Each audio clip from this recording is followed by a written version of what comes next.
नमस्कार साथियों। दून पाठशाला में आप सभी का बहुत बहुत स्वागत है। और इकोनॉमिक्स की घटना चक्र का आज दूसरे अध्याय के क्वेश्चनों को हम सिंप्लीफाई करने की कोशिश करेंगे। और आप मेरे आंसर देने से पहले इन क्वेश्चनों को खुद से अटेम्प्ट करने की कोशिश करना। और जिन लोगों ने नोट्स वाली क्लास को नहीं देखा है तो पहले जो घटना चक्र के जो नोट्स दिए गए मैंने उसको डिस्कस किया है, उसको देखें। उसके बाद इन क्वेश्चनों को अटेम्प्ट करने की कोशिश करना, क्योंकि फिर आपको आसानी से समझ में आएगा और आपको याद भी हो जाएगा। तो दूसरे अध्याय का जो पहला सवाल कह रहा है कि राष्ट्रीय आय निरूपित करता है। तो जो नेशनल इनकम निरूपित करता है ये आपके जो बाजार कीमतों पर जो सकल राष्ट्रीय उत्पाद में से राष्ट्रीय उत्पाद होता है, और मूल्य ह्रास और अप्रत्यक्ष करों को जब घटा दिया जाता है और सब्सिडी को जोड़ दिया जाता है तो ये आपकी राष्ट्रीय आय निकल के आती है। तो ध्यान रखना, बाजार कीमतों पर सकल राष्ट्रीय उत्पाद, मूल्य ह्रास और अप्रत्यक्ष मूल्य ह्रास और अप्रत्यक्ष कर को जब घटा दिया जाता है और सब्सिडी को जोड़ दिया जाता है तो आपकी राष्ट्रीय आय निकल के आती है। इस वजह से जो सी ऑप्शन होगा यह आपका सही आंसर होगा। बाजार मूल्य पर शुद्ध राष्ट्रीय उत्पाद यानी एनएनपी मार्केट प्राइस पर बाजार मूल्य पर शुद्ध राष्ट्रीय उत्पाद ज्ञात करने हेतु सकल राष्ट्रीय उत्पाद में से मूल्य ह्रास को घटा दिया जाता है और इसमें उत्पादित वस्तुओं के बाजार मूल्यों को लिया जाता है, जिसमें अप्रत्यक्ष कर और सब्सिडी के प्रवाह शामिल होते हैं। इसलिए इसे बाजार मूल्य पर शुद्ध राष्ट्रीय उत्पाद कहा जाता है। बाजार मूल्य पर शुद्ध राष्ट्रीय उत्पाद बराबर आपके सकल राष्ट्रीय उत्पाद माइनस मूल्य ह्रास होता है। और साधन लागत पर शुद्ध राष्ट्रीय उत्पाद ज्ञात करना है तो आपको शुद्ध राष्ट्रीय उत्पाद की गणना साधन लागत पर की जाती है और इसे राष्ट्रीय आय कहा जाता है। और इसकी गणना आपके बाजार मूल्य पर शुद्ध राष्ट्रीय उत्पाद से में से आपके इनडायरेक्ट टैक्स को घटाकर और सब्सिडी को जोड़ दिया जाता है। साधन लागत पर शुद्ध राष्ट्रीय उत्पाद बराबर बाजार मूल्य पर शुद्ध राष्ट्रीय उत्पाद माइनस अप्रत्यक्ष कर प्लस सब्सिडी को जोड़ दिया जाता है, या यूँ बोले कि एनएनपी फैक्टर कॉस्ट बराबर GNP minus depreciation plus indirect tax plus subsidy से आपके एनएनपी फैक्टर कॉस्ट निकलेगा। अगला सवाल कह रहा है कि साधन लागत पर एनएनपी के बराबर है। तो साधन लागत पर जो एनएनपी के बराबर है ये आपकी राष्ट्रीय आय है। इस वजह से जो डी ऑप्शन होगा ये आपका सही आंसर होगा। अगला सवाल कह रहा है कि राष्ट्रीय आय है। तो राष्ट्रीय आय आपके साधन लागत पर आपके जो निवल राष्ट्रीय उत्पाद होता है उसको आपकी राष्ट्रीय आय कहा जाता है। या साधन साधन लागत पर निवल राष्ट्रीय उत्पाद राष्ट्रीय आय है। इस वजह से जो बी ऑप्शन होगा आपका सही आंसर होगा। अगला सवाल है, अगला सवाल कह रहा है कि बाजार मूल्यों पर शुद्ध राष्ट्रीय उत्पाद है। तो बाजार मूल्यों पर जो शुद्ध राष्ट्रीय उत्पाद है, जब बाजार मूल्यों पर जो सकल राष्ट्रीय उत्पाद में से जब आपके मूल्य ह्रास या डिप्रिसिएशन को माइनस किया जाता है तो आपका शुद्ध राष्ट्रीय उत्पाद निकलता है। और तो सी ऑप्शन यही कह रहा है कि बाजार मूल्यों पर राष्ट्रीय उत्पाद में से जो मूल्य ह्रास को माइनस किया जाता है तो आपका शुद्ध राष्ट्रीय उत्पाद निकल के आता है। इस वजह से जो सी ऑप्शन होगा यह आपका सही आंसर होगा। अगला सवाल कह रहा है कि निम्न में से कौन सा कथन सही है। एनएनपी बराबर दे रखा है जीएनपी माइनस घिस आउट, तो पहला ऑप्शन बिल्कुल ठीक है।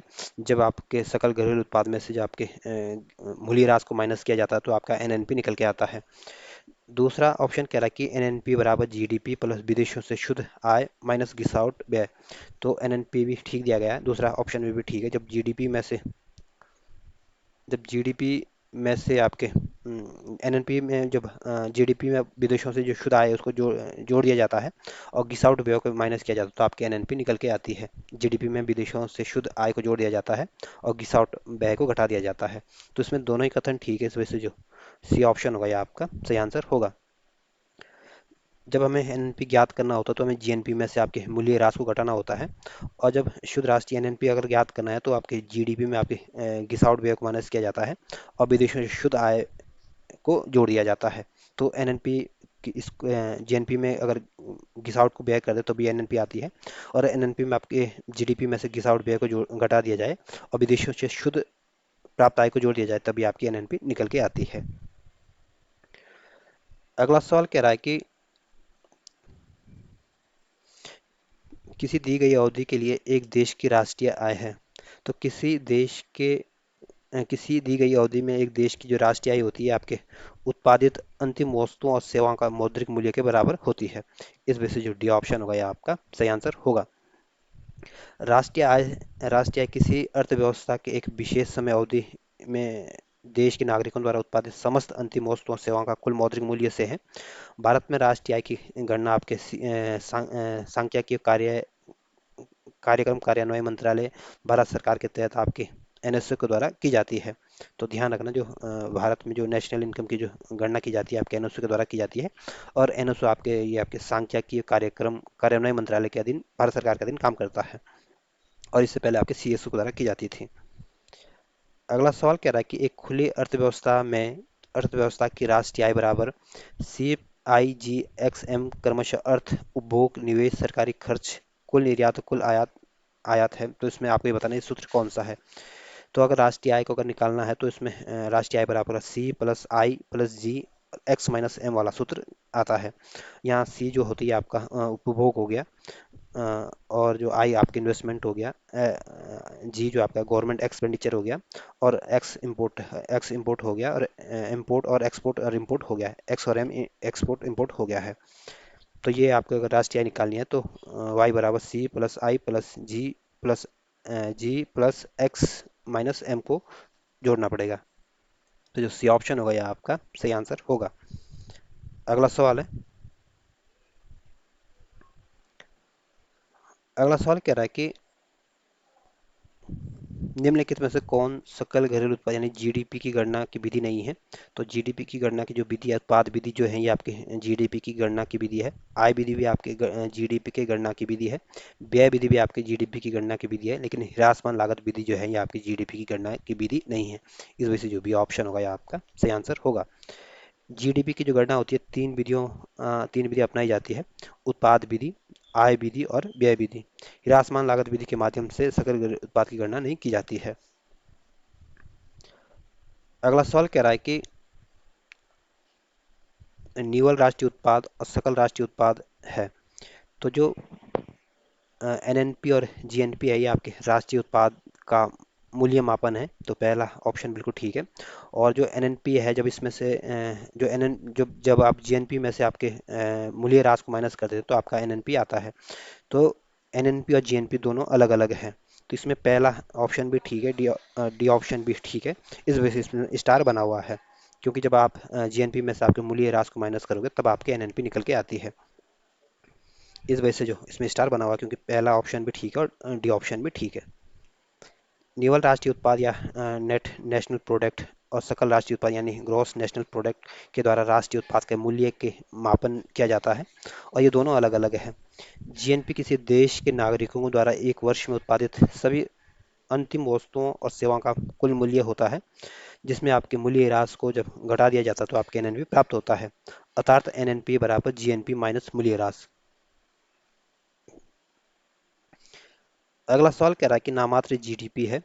तो जो नामात्र जीडीपी होती है, जब जीडीपी का मूल्यांकन आपके मौजूदा बाजार कीमतों पर किया जाता है तो उसको आपके नामात्र जीडीपी या नॉमिनल जीडीपी कहते हैं।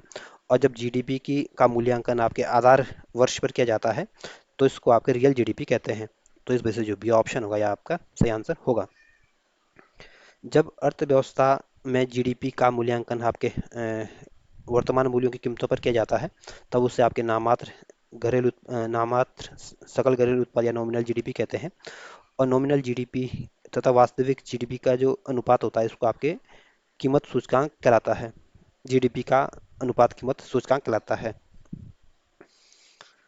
अगला सवाल कह रहा है कि राष्ट्रीय आय है। तो नेशनल इनकम बराबर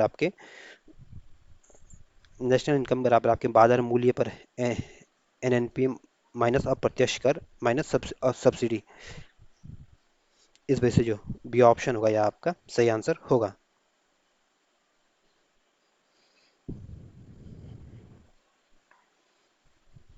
बाजार कीमतों पर मूल्यांकित निवल राष्ट्रीय उत्पाद एनएनपी में उपादान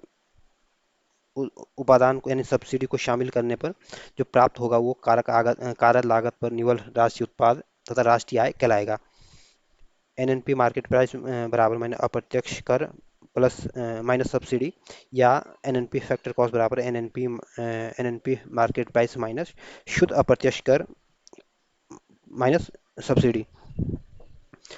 अगला सवाल कह रहा है कि भारतीय राष्ट्रीय आय की गणना की एक समस्या है। तो भारत में राष्ट्रीय आय की गणना में जो एक प्रमुख समस्या है आपके जो असंगठित क्षेत्र में जो लोग लगे हुए हैं उनकी गणना में थोड़ी समस्या, क्योंकि उनका ये डाटा उपलब्ध कराना मुश्किल हो जाता है कि कौन किस क्षेत्र में किस तरह से काम करता है या कितना इनका आमदनी हो पाती है। तो ये असंगठित क्षेत्र जो है ये राष्ट्रीय गणना की एक समस्या बनी हुई है।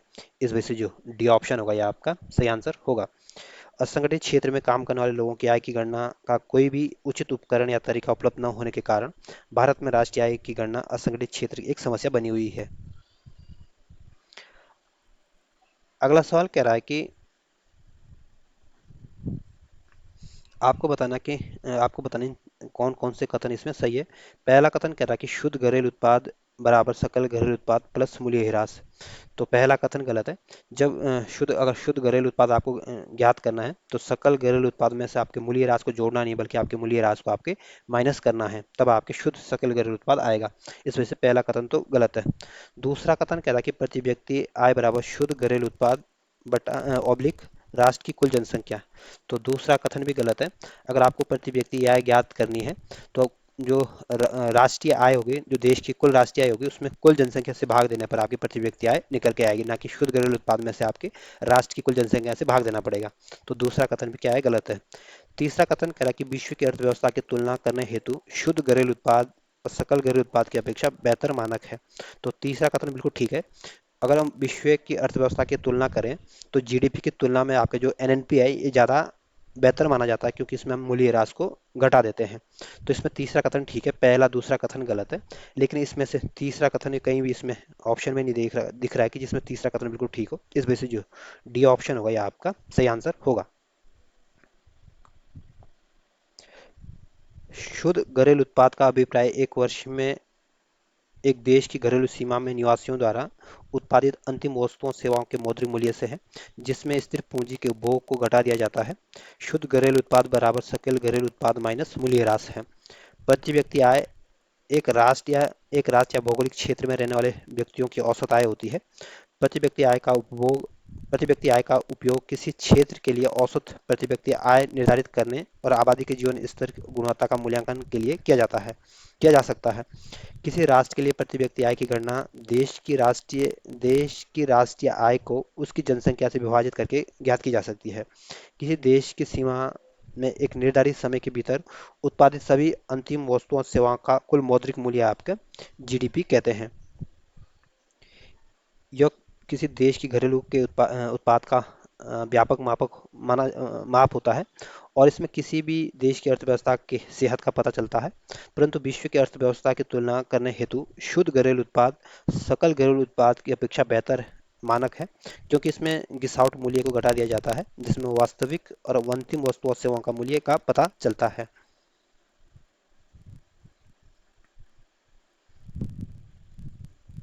अगला सवाल कह रहा है कि प्रति व्यक्ति परियोज्य आय एक है।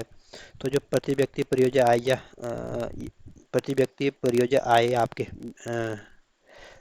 व्यक्तिगत आय माइनस गैर कर भुगतान, जब व्यक्तिगत आय में से जब गैर कर भुगतान को माइनस कर दिया जाता है तो व्यक्तिगत परियोज्य आय निकल के आती है। इस वजह से जो सी ऑप्शन होगा यह आपका सही आंसर होगा।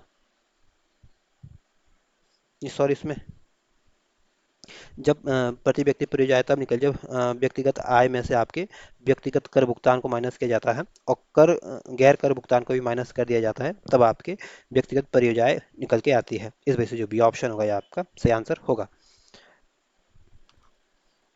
जब व्यक्तिगत आय में से व्यक्तिगत कर भुगतान जैसे आपका इनकम टैक्स हो गया, गैर कर भुगतान जैसे शुल्क को घटा दिया जाता है, तो व्यक्तिगत परियोजना आय या पर्सनल डिस्पोजेबल इनकम बचता है। व्यक्तिगत परियोजना आय इसी कहते हैं, या यूँ बोलेंगे व्यक्तिगत परियोजना आय बराबर आपकी व्यक्तिगत आय माइनस व्यक्तिगत कर भुगतान माइनस गैर कर भुगतान को निकाल दिया जाए, माइनस कर दिया जाए तो आपका जो बचेगा ये आपका पर्सनल डिस्पोजेबल इनकम बचेगी। व्यक्तिगत परियोजना आय परिवारों की समस्त आय का अंश होता है, जिसके एक अंश को वे उपभोग कर सकते हैं और शेष को ये बचा सकते हैं। अगला सवाल कह रहा है कि यदि यदि दी गई समय अवधि में कीमतों और मौद्रिक आय को दुगुनी हो जाए तो वास्तविक आय में क्या प्रभाव पड़ेगा? दोगुनी हो जाएगी, आधी रह जाएगी, अपरिवर्तित रहेगी, या कीमतें वास्तविक आय को प्रभावित नहीं करती है? तो अगर एक समय के अंतर्गत कीमतें और मौद्रिक आय दोनों को दोगुना कर दिया जाए तो वास्तविक आय में कोई अंतर नहीं आएगा, क्योंकि अगर जो बढ़ी हुई कीमत है वो, जो बढ़ी हुई आय है वो बड़ी बढ़ी हुई कीमत उसको बराबर कर देगी। क्योंकि आप मान के चलो आपकी इनकम 100 रुपये है और 100 रुपये में आप कोई भी एक कुछ चीज़ खरीद सकते हो, लेकिन आपकी इनकम बढ़ के 200 रुपये हो गई है, और वो जो 100 रुपये की जो चीज़ थी वो बढ़ के आपकी 100 रुपये वो भी बढ़ गई है, और वो चीज़ भी आपकी 200 रुपये की हो गई। तो क्या होगा, आपकी जो इनकम बढ़ी थी उससे आप कुछ भी चीज़ एक्स्ट्रा नहीं खरीद सकते, क्योंकि जो जितनी आपकी इनकम बढ़ी है उतनी आपकी उस समय की कीमत भी बढ़ गई है। इस वजह से जो वास्तविक आय में कोई चेंज नहीं होगा है, अपरिवर्तित रहेगी। एक दी गई समय अवधि में कीमतें और मौद्रिक आय दोगुनी होने पर वास्तविक आय अपरिवर्तित रहेगी, क्योंकि बढ़ी हुई कीमतें बढ़ी हुई मौद्रिक आय के प्रति संतुलित कर देगी, जिसमें वास्तविक आय में कोई प्रभाव नहीं पड़ेगा। अगला सवाल कह रहा है कि सैद्धांतिक रूप से यदि आर्थिक विकास की कल्पना की जाए सैद्धांतिक रूप से यदि आर्थिक विकास की कल्पना की जाती है तो इनमें से किस एक को साधारणतः ध्यान में नहीं रखा जाता है? इसमें आपके सकल घरेलू उत्पाद की वृद्धि को ध्यान में रखा जाता है, सकल राष्ट्रीय उत्पाद की वृद्धि को भी ध्यान में रखा जाता है, प्रति व्यक्ति सकल राष्ट्रीय उत्पाद की वृद्धि को भी ध्यान में रखा जाता है, लेकिन विश्व बैंक की वित्तीय सहायता में जो वृद्धि जो है इसको ध्यान में नहीं रखा जाता है। इस वजह से जो बी ऑप्शन होगा यह आपका सही आंसर होगा।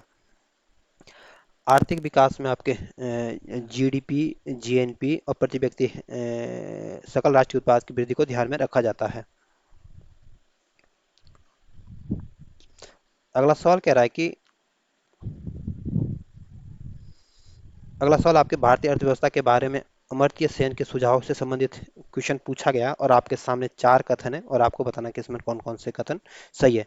पहला कथन कह रहा है कि इसे वस्तु उन्मुख होना चाहिए। तो जो अमर्त्य सेन ये आपके प्रसिद्ध अर्थशास्त्री थे, और इनका मानना था कि जो भारत की जो अर्थव्यवस्था थी आपके वस्तु उन्मुख नहीं बल्कि आपके जन उन्मुख होनी चाहिए। इस वजह से पहला कथन तो गलत है। दूसरा कथन कह रहा है कि इसे जन उन्मुख होना चाहिए, तो दूसरा कथन बिल्कुल ठीक है। तीसरा कथन कह रहा है कि सबसे अधिक निर्धन व्यक्ति की आर्थिक सुरक्षा होनी चाहिए, तो तीसरा कथन भी बिल्कुल ठीक है। अमर्त्य सेन का मानना था कि जो हमारी अर्थव्यवस्था है ये आपके मानवीय विकास पर होनी चाहिए, ना कि आपके वस्तु उन्मुख के आधार पर होनी चाहिए। तो दूसरा तीसरा कथन बिल्कुल ठीक है, इसमें सबसे अधिक निर्धन व्यक्ति को आर्थिक सुरक्षा इसमें होनी चाहिए, ऐसी बात आपके अमर्त्य सेन ने कही थी। चौथा कथन कह रहा है कि विश्व की अर्थव्यवस्था में इनके एकीकरण के साथ साथ राष्ट्रीय बचाव होना चाहिए, तो चौथा कथन भी बिल्कुल ठीक है, विश्व की अर्थव्यवस्था में इनके एकीकरण के साथ साथ राष्ट्रीय बचाव होना भी चाहिए, ये भी आपके अमर्त्य सेन ने ये सुझाव दिया था। तो इसमें पहला कथन गलत है, दूसरा तीसरा चौथा कथन ठीक है। इस वजह से जो बी ऑप्शन होगा यह आपका सही आंसर होगा।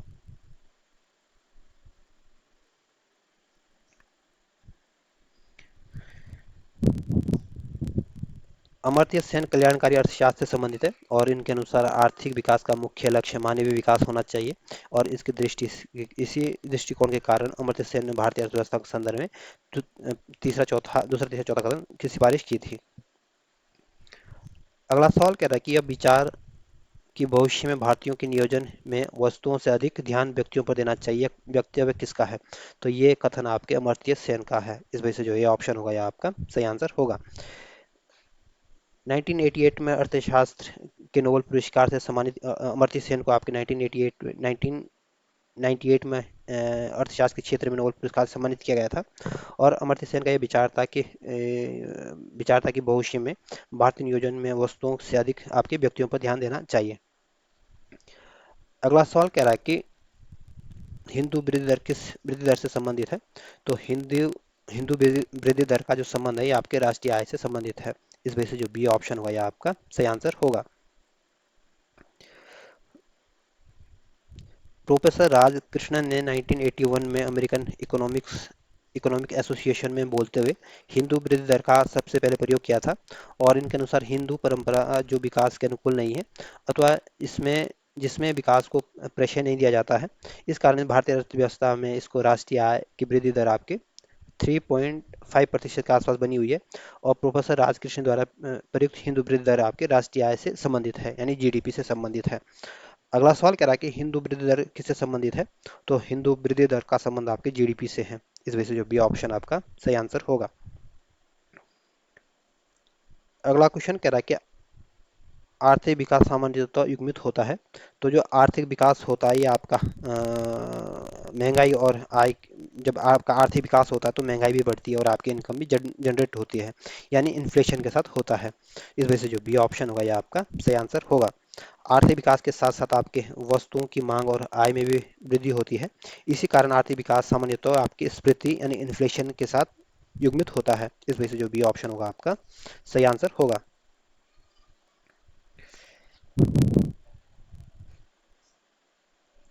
अगला सवाल कह रहा है कि निम्न कारणों में जीएनपी में श्रम की भागीदारी कम है। तो जो जीएनपी में जो श्रम की जो भागीदारी कम है ये इसलिए कम है क्योंकि कीमतों की तुलना में मजदूरी बहुत कम मिलती है। इस वजह से जो डी ऑप्शन होगा ये आपका सही आंसर होगा। सकल राष्ट्रीय उत्पाद में श्रम की भागीदारी कम होने का कारण है कि कीमतों की तुलना में मजदूरी का कम होना। कीमतें वृद्धि भारतीय अर्थव्यवस्था का प्रमुख लक्षण है, जिस कारण मजदूरी में यदि वृद्धि हो इस जिस कारण मजदूरी में यदि वृद्धि होती भी है तो परिणाम लाभ कम होता है। इसमें आपकी दो सूचियां दी गई और आपको इनको सही सुमेलित करना है। तो जो आर्थिक विकास का जो संबंध है ये आपके संरचनात्मक परिवर्तन से संबंधित है, और आर्थिक वृद्धि का संबंध आपके सकल घरेलू उत्पाद यानी जीडीपी से है, और संपूर्ण संपोषित विकास का संबंध आपके पर्यावरण से है, और जीवन की गुणवत्ता का संबंध आपके स्वास्थ्य से संबंधित है। तो इस तरह से आप इनको अगर सजाने की कोशिश करोगे तो जो डी ऑप्शन होगा यह आपका सही आंसर होगा। आर्थिक विकास का संबंध आपके संरचनात्मक परिवर्तन से है, आर्थिक वृद्धि का संबंध आपके जीडीपी से है, संपोषित विकास का संबंध आपके पर्यावरण से है, और जीवन की गुणवत्ता का संबंध आपके स्वास्थ्य से है, यानी हेल्थ से है। अगला सवाल कह रहा है कि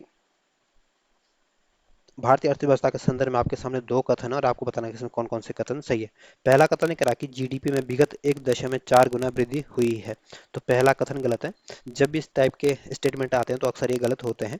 तो पहला कथन गलत है, विगत 1.4 गुना वृद्धि नहीं हुई है। दूसरा कथन कह रहा है कि जीडीपी में सार्वजनिक क्षेत्र में प्रतिशत अंश में विगत 1 दशक में कमी आई है। तो दूसरा कथन बिल्कुल ठीक है, पहला कथन गलत है। इस वजह से जो बी ऑप्शन होगा यह आपका सही आंसर होगा। पहला कथन असत्य है क्योंकि विगत 1 दशक में भारत में जीडीपी में 4 गुना वृद्धि नहीं हुई है। दूसरा कथन सत्य है क्योंकि विगत दशक में जीडीपी में सार्वजनिक क्षेत्र का हिस्सा कम हुआ है, जबकि निजी क्षेत्र का हिस्सा बढ़ा है।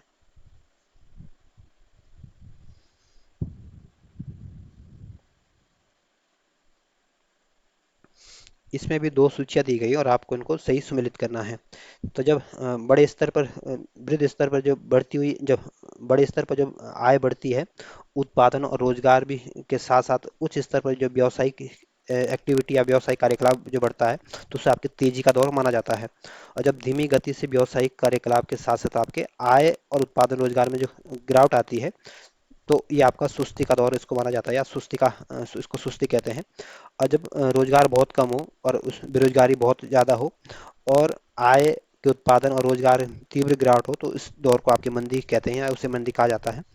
और जब मूल्य आय और उत्पादन रोजगार में सामान्य स्तर में जब लगातार वृद्धि होती है तो उसको आपको सुधार कहते हैं। या यूं बोलें कि तेजी का संबंध आपके वृद्ध स्तर पर बढ़ी हुई आय उत्पादन रोजगार के साथ उच्च स्तर पर व्यावसायिक कार्यकलाप से संबंधित है। सुस्ती का संबंध आपकी धीमी गति से व्यावसायिक कार्यकलाप के साथ आय उत्पादन और रोजगार में क्रमशः गिरावट से है। और मंदी का संबंध आपके अल्प रोजगार और बेरोजगारी के अभूतपूर्व स्तर आय उत्पादन और रोजगार में तीव्र गिरावट से है। और सुधार का संबंध आपके मूल्य आय उत्पादन और रोजगार के सामान्य स्तर में लगातार वृद्धि से है। तो इस तरह से आप इनको अगर सजाने की कोशिश करोगे तो इसमें जो है ऑप्शन होगा यह आपका सही आंसर होगा।